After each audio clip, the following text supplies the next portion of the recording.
47 years old, and that's the first HVLP gun I've ever owned. Earned it, yeah. Growing pains on that one for sure. Took a bit to figure out how to do it. But now everything's nice and clean, and this is white epoxy primer. I just got a simple Husky kit. So your Home Depot 2 guns. And it doesn't tell you everything about which tips are in it, which tips aren't in it. It just says they're 1.4s. I don't know how to change them out. I don't know how I would. Doesn't tell you which one. One's 40 PSI, one's 50 PSI. Don't know. But growing pains for sure, but I got it figured out. The instructions did at least get me there. And it's fun now that it's all one color and it's flashing off and drying. I see on that door 2 dents. One of them right by the handle that I meant to get more than anything, and the other down low that I didn't even see before. So once this is all flashed and dried, I'll probably do a little bit more of that. I'm just looking at above that door handle, how sloppy that looks, and trying to figure out if that bothers me enough, or if I'm just gonna do some glazing on that too. Again, those 40 grit scratches from the Linux boys, holy cow. But yeah, here it is. White epoxy 2K primer, HVLP gun, first time for me. I've watched enough Redneck Garage with Dave that I can figure out how to do this stuff, right?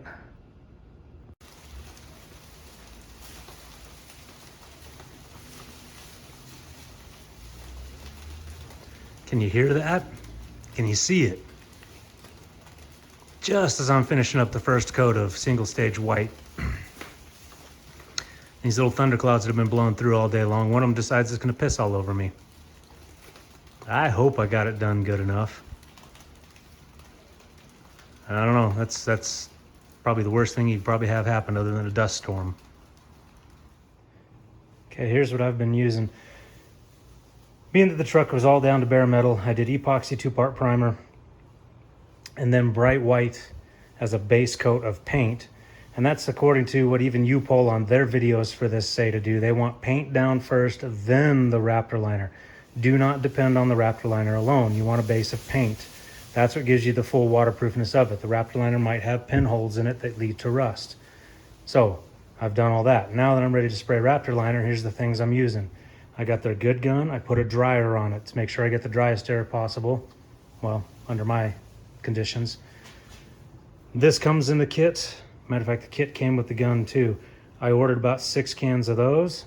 The grip 4, so I'm using that anywhere I think sanding may not have been sufficient enough. I give it 2 coats of that. It gets 10 to 20 minutes to dry, which it's doing right now. Meantime, I'm gonna mix up the bottles. So it comes with the hardener and the tint color. You can get all kinds of tint colors, anything you want. You can also go to your paint shop and get the same thing, get it mixed up, same. You do their colors and you know it will fit in the bottle. You do a paint shop one, it may not fit in the bottle. I've seen that. There's hundreds of videos out there. You watch enough of them, you'll see that kind of stuff. So the concern, if you get their kit, their colors, boom, it all fits in there. But, and it doesn't come with the grip 4. So get the grip 4 with it. That's the adhesion promoter. You spray that on, let it sit for 10 or 20 minutes and it gets good to go. I'm using the upgraded Schutz gun. I'm using an air dryer because when I emptied that thing out last night, there was a ton of water that came out of there. Safety notice there. Always after you're done using those things, drain them out. I've been using it for 3, 4, 5 days now, 10 days or more. So I drained it and there was a ton of water in there. Water gets into those things just by the process of compression. Let it out so it does not rust the interior and turn that into one big giant bomb. There's your safety notice. But, so an inline dryer right here, pressure regulator inline. So I set it to 100 on there and I'm using 80 PSI here. And you set that by squeezing the trigger, don't have the paint attached, but squeeze the trigger, let it out, and then adjust it to 80 as it's being flowed, and that gets it for you. This one has the adjustable nozzle. I adjusted it till I like the pattern. I'm spraying on some cardboard to do that. Now, mixing these up. This is interesting. Again, there's hundreds of videos on YouTube alone about how to do this.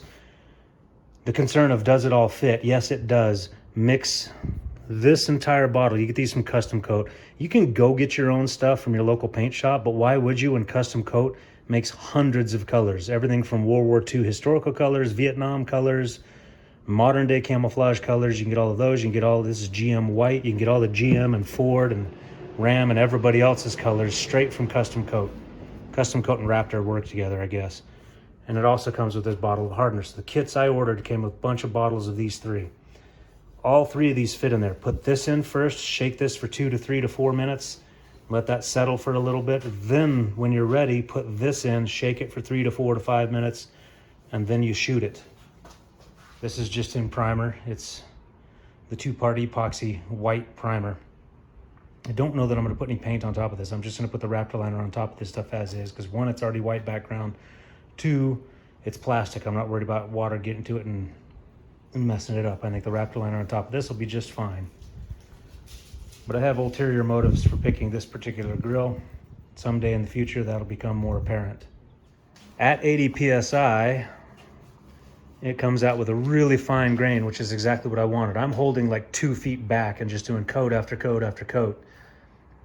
Now, since this is on top of single stage white paint, it covers really quick, really nicely, and it's giving me that really fine grain that I like. You see that? Oh, it's beautiful. This is what I wanted. This is what I wanted, and Line-X didn't give me. It's not thick, it's not overbearing. It's a real fine grain. I'm hoping it kind of stays this sheen too, because I really like it. One bottle got me this hood and the grill. I noticed I missed a spot right in there. I'm gonna have to get that again when I spray those. Those, since it's plastic, I painted this because I had enough paint between the hood and this to paint it, and more protection on the grill because it takes more abuse. Those will take abuse too, won't they? But I did those just in the white epoxy primer, and I'm going to do the Raptor liner right over the top of them. It should be just fine. We'll see if I've got color differences when it hits the sunlight. But so far, man, I'm liking this. And this is hindsight 2020. I shouldn't have ever gone to Line-X when they told me, no, we can't do white. I should have not done it. I should have done what I did here. I should have done the Rust-Oleum paint job, let it wait, and should have gone with, when I had a garage like this, getting the actual Raptor liner kits that are DIY and a fraction of the cost of a Line-X job.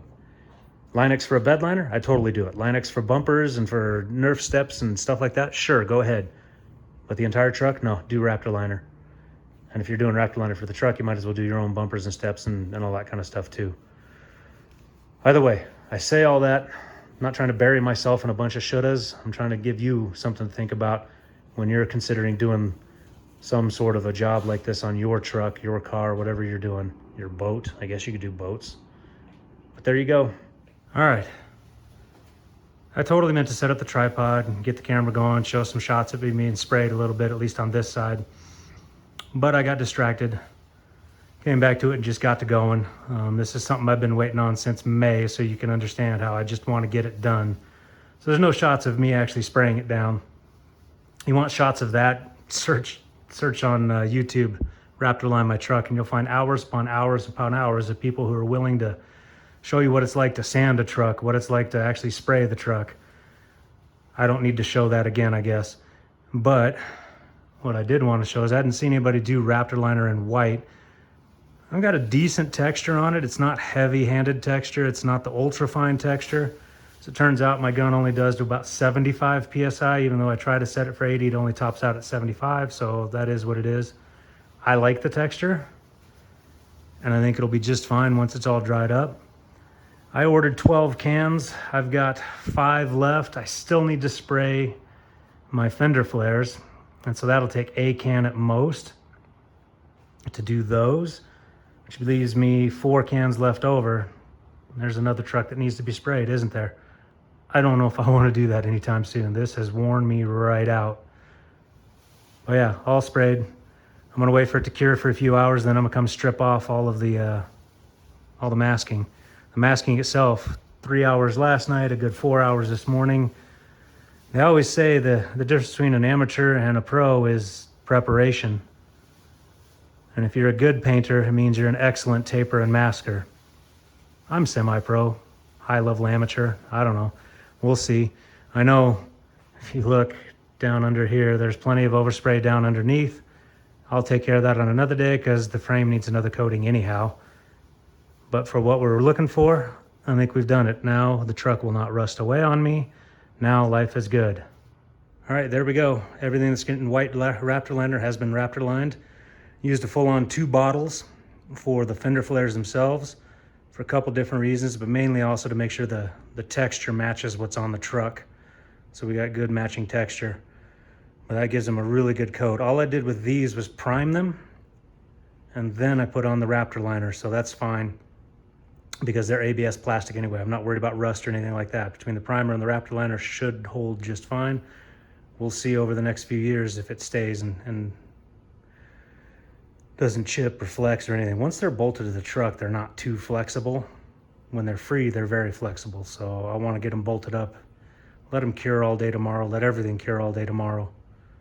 And then on Monday, reassemble the truck. Heck yeah, been a long time coming, something I've wanted to do for a long time. And I should have, again, burying myself in shouldas, we should have just told Linux, nope, sorry, don't need it if you guys can't do white. And I should have waited until I had the facilities to do Raptor liner white. Because the Rust-Oleum paint job that was on the truck would have lasted. The one on the S10 has been lasting for a couple of years now. Okay, when you're driving these in, you want to go real slow and make sure it's slow and smooth. You get any sort of resistance, back out if you're not too late. Because they will cross thread and bind up real quick, and then it's take everything off, remove that nut cert and put a new nut cert in, and that's not something you probably want to do. So nice and slow and easy. I get them all in nice and loose, and then I tighten them down once I know I've got them all in. So this one was cracked and broken.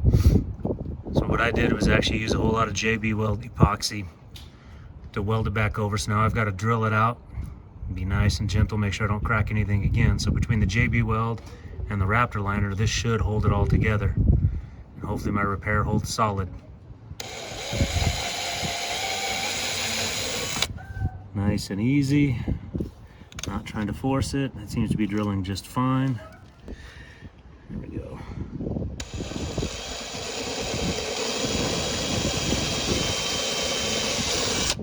Nice and easy. And there's the hole I need. Now let's double check. Yep, that fits. And there we go. Here we go for the final results. Funny enough, I already managed to find a way to make it dirty.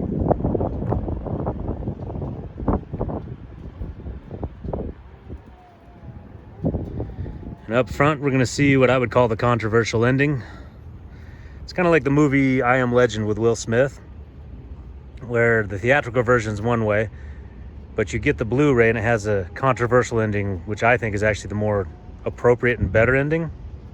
Same thing here. I think this is a better look for my truck. It's a better work for my truck. I have an ulterior motive for protecting this particular work grill, and that will come later at another date when I finally do that. But I do like the much larger headlights. And I like how that gives me more light than it should.